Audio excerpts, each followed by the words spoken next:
Today's video is brought to you by GrotSkull Workshop. Hey everyone, Kenny Sergeant Steele here, and today I want to talk to you about a very special unit, and that is Ursula Creed, the Castellan of the Cadians here after the fall of Cadia, and our glorious leader into the future after the 13th Black Crusade.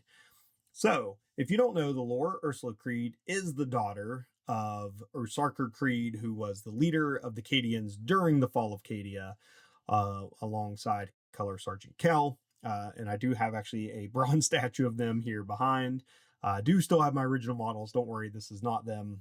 This was a spare set of models I had that I turned into a cool statue to have just for my model range. There is a great book out there about Creed, and I gotta admit, like the first part I struggled with a little bit. By the time it really got going and we got towards the end, I'm really glad I read the book. It was really great. So I do recommend going and checking out the book on Creed, where she goes back with a unit of Cadians to visit a broken part of Cadia as part of a propaganda campaign.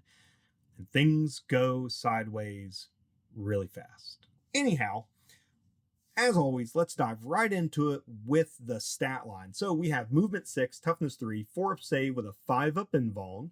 So Creed does have a little bit higher armor save than most of our other models in Astra Militarum with that 4-up armor. 4 wounds, leadership 7, and 1 OC. Okay, so we have, right, standard amount of wounds for a character, 4 wounds for guard, and then with the 4-up armor is really nice. So just keep that in mind. A little bit different stat line than what we see on like the Castellan or the command squads and so forth. So just keep that in mind that Creed stats are just slightly different. Now for war gear, weapons, and melee and so forth, very straightforward, very simple. So she does have the Duty and Vengeance pistols. So those are her father's pistols that she got. So we can assume that Trazen the Infinite had captured those and then given those to her. So they are range 12, 4 attacks. This is one pistol, by the way. So 4 attacks for her 2 pistols, which is 1 weapon. Ballistic skill 3, strength 5, -2, 1 damage. They are really, really strong, but at only 1 damage. If you get in close range, at least she's got something that packs a little bit of a punch and will hopefully smack something around a little bit and make them regret getting close to her. Then we have her power sword. It is 4 attacks also. Weapon skill 3, strength 4, -2 AP, 1 damage. She is a leader. So talking about her abilities, she is a leader and she can attach to Cadian shock troops and Khazarkin. I love the idea that she can attach to the Khazarkin. I think that's really narratively cool and a great way to kind of run her. Would I ever do that? No. I'm going to attach her to Cadian shock troops every single time. So with that, she also has voice of command, and this is really important. So that gives her access to the faction rule, and that allows her to issue orders. And so she can issue up to 3 orders to regiment keyword units. So if you pair her, say, with a Master Vox, that means you could be from a single Cadian command squad with Creed attached. You could issue 4 orders in a 24-inch bubble. And that's really, really strong. Now, for her other kind of specialty things, she is an epic hero, so you can only take 1 of her. But her special abilities otherwise are Lord Castellan. So while this model is leading a unit, that unit can be affected by up to 2 orders at the same time. They have FAQ'd this. This does not stack with the Khazarkin being able to also be under the effect of 2 orders. So you can't make it 3 orders or 4 orders or anything. So if you do have her order in Khazarkin, they can only be affected up to 2 orders at one time, regardless of which ability you're using. But this is really handy for other units in the army. And so I could think of a number of different units that could really benefit from this. Heavy weapons teams, regular shock troops, your Krieg, your artillery even, depending on the situation in your game, can all benefit from multiple orders. So her next ability is Tactical Genius. Now I want to put a caveat. I'm going to read this rules as written first, and then talk about other things in the balanced data slate and FAQs that impact this rule. But Tactical Genius is, once per battle round, 1 friendly regiment unit within 12 inches of this model can be targeted with a stratagem for 0 CP, even if another unit from your army has already been targeted with that stratagem this phase. So it does two things. One, it allows you to use a stratagem twice, but only on another regiment unit within 12 inches of Ursula Creed, right? The second thing it does is modifies the CP cost of that stratagem. However, that's the caveat. As of this recording, in the first quarter of 2025, the balanced data slate has a rule in there that says modifying a stratagem CP cost is the name of this adjusted rule. And it says rules that enable you to target a unit from your army with a stratagem for 0 CP. So that's exactly what Ursula Creed says, but that do not specify the name of that stratagem. Instead, reduce the CP cost of that stratagem by 1 CP. Now, the reason I want to read this rules as written and then talk about the balanced data slate is because the balanced data slate can change. And so, therefore, this could change later. So recognize that in the codex and on her data sheet card, if you have those, it'll say 0 CP. But for the foreseeable future, if you're using the balanced data slate, which most folks do, it actually adjusts the rule. Instead of going it to 0, changes it by reducing it to 1. Now, it still allows Ursula Creed to reduce most stratagems to 0 by reduce, because most of them only cost 1, but a few of them do cost 2 CP still. And so this will not make those 0. Instead, it'll make them 1. And this is for the purpose of balancing the game. That's why it's in the balanced data slate. So this is not a rules error that they corrected, which would be in the FAQ and errata for the codex. This is instead something to balance out the game universally. So do recognize that. This is a very powerful ability, though. I mean, being able to use a stratagem potentially twice, and the second time maybe for free or only at 1 CP, even if it's 2 CP, is really, really strong. The other thing to consider about this is typically your regiment units, not always, but a lot of them, if they're regular like infantry squads, right, will have a Voxcaster. And so a chance to gain that CP back if you haven't already gained one that turn. So even if you are spending 1 CP, you have a chance of getting that 1 CP back. So I think Tactical Genius is a really, really strong ability. Do you have a hard time remembering what orders or abilities may be active while you're playing a game, especially with as complex of a game as Warhammer 40k? With the Astra Militarum Codex, we have all kinds of new abilities and options available. But I'm here to tell you that there's this amazing product to help out with it, and that's the GrotSkull Workshop Order, Command Set, and Siege Regiment tokens that are available to us. So you can see here, you can get your orders and sit these tokens down next to your units to remember what orders you've issued them. The command set has a number of abilities that allow you to remember all the specialty abilities that our units have that may be in play, from invuln saves to +1 to hit and wound for your Krieg units, or the -2 to move and charge abilities that our artillery can lay down oftentimes. Then there's a Siege Regiment set, which allows you to remember which detachment ability you've selected and what units those are applying to. There's lots of other tokens available as well. You can see Battle Shock tokens here. There's also Hunter Killer Missile tokens so you can remember. But for a limited time, there's Cadian Sergeant Steel dice and token bags that are available there at the GrotSkull Workshop page on Etsy. And so you can get your order tokens in one of these, and so you can carry around the battlefield in style and never forget another order or unit ability or detachment ability again. So I do highly recommend all of his products. I've been using them for years and really love them. I'm so excited to be able to have this collaboration and bring something like this to you all. There are a limited number of these Cadian Sergeant Steel bags, so check out the link below and order yours today. So, what would I do with Ursula Creed? Well, obviously right there, I just talked about a little bit about how she's a great thing to use when you're looking at a detachment. You know there's a stratagem in particular you want to use on your regiment keyword units almost every turn. Then take Creed. And that's 0 CP or 1 CP. And you're going to have her there on the battlefield, potentially giving out free stratagems, or at least reduced cost ones. Her 2 orders affecting a single unit is also really good. So here's an example. Say you really, really need to hold down an objective in the center of the battlefield. The unit she's leading, right? So that is part of that. So you attach her. And so I misspoke earlier. I'm sorry about that, about the other units she could impact. So the unit she's attached to can receive 2 orders, right? And so you attach her to a 20-man unit of Cadians. You all know I love my Cadian blobs. You have a 5-man command squad in there as well. Creed's in there. You give them take cover and +1 leadership. Okay. So you have +1 to your objective secured and leadership tests. Now, with Creed only being leadership 7, that's important because now you have a leadership 6 model in there. to help with your battle shock tests. Then you're going to be +1 OC. So if you have a regimental banner as well, you're going to be OC4 on those models, right? In the middle of the battlefield holding an objective. Then with take cover, you're going to have the benefit of cover. Then with the command squad, or with take cover, you'll get +1 modifier to your, sorry, cover, your armor saves. So it takes everyone from a 5 up to a 4 up, and then you'll get cover with your command squad, regardless of if you're in terrain or not. So then you're at a 3 up save.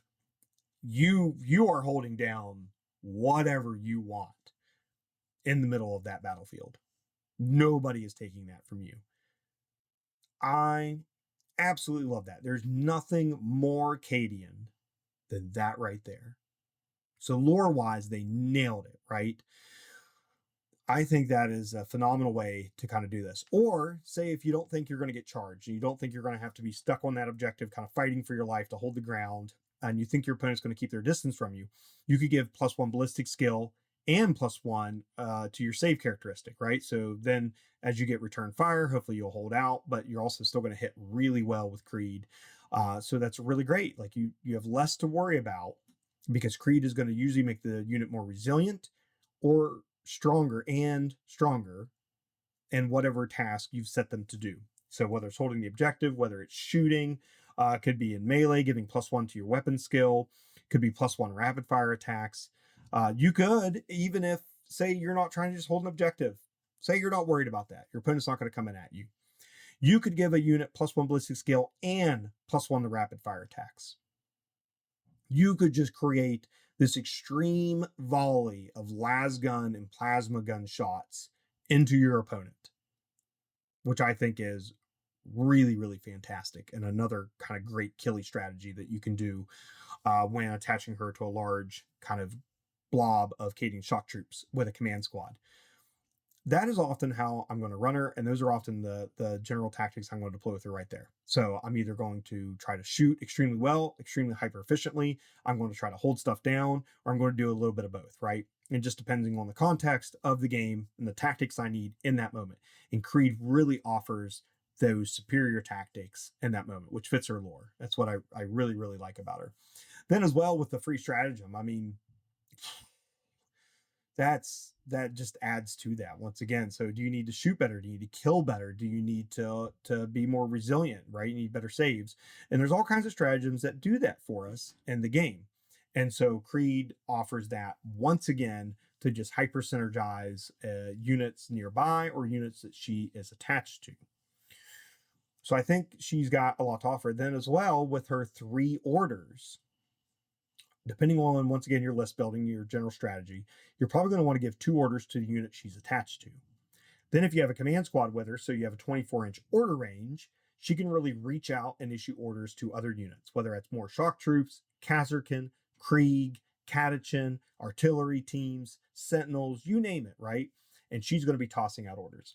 This could also be really, really good with combined arms, in which you have squadron keyword units, and there's actually the ability to be able to issue orders via a stratagem to a squadron unit in which a nearby regiment unit has the same order. So say Creed's pushing up there and she's got a Rogaldorn next to her, right? And it's not a Rogaldorn commander, regular Rogaldorn. You could use that stratagem for the combined arms attachment to give take aim to both the Rogaldorn and the infantry squad she's attached to, while the infantry squad may also have rapid fire attacks. And suddenly you just have this huge, efficient volley of fire right there on your front line coming at the opponent. And you spent no CP doing it. And Creed just allowed you to have all those orders or even share the orders between units, which I think can be really, really strong. And with that, I believe Creed kind of holds a lot of value when it comes to our tactical play and our list building. So she's something I definitely don't think you should look over. I think you should always consider having her in the games. Would I add her to Kazarkin? Once again, definitely not.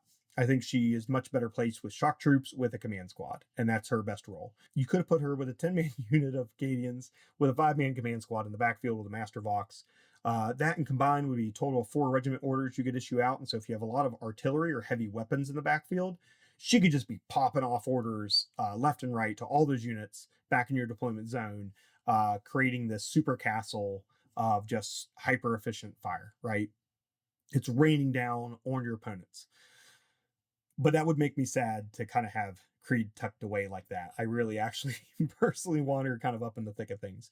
The only downside with taking Creed, and this is the only reason why you don't maybe see me taking Creed in every list, is I really think between her and an Acadian Castellan, the Acadian Castellan offers more for your center field control. With that ability to kind of fall back and shoot and sustained hits one, the Castellan is just better built to be able to rush the center of the table. Whereas in Creed is better for that kind of second wave of kind of moving forward. So that's a great way of kind of thinking about it when you're doing your list building. And why would I choose maybe a Castellan over Creed or Creed over Castellan? You got to think about that.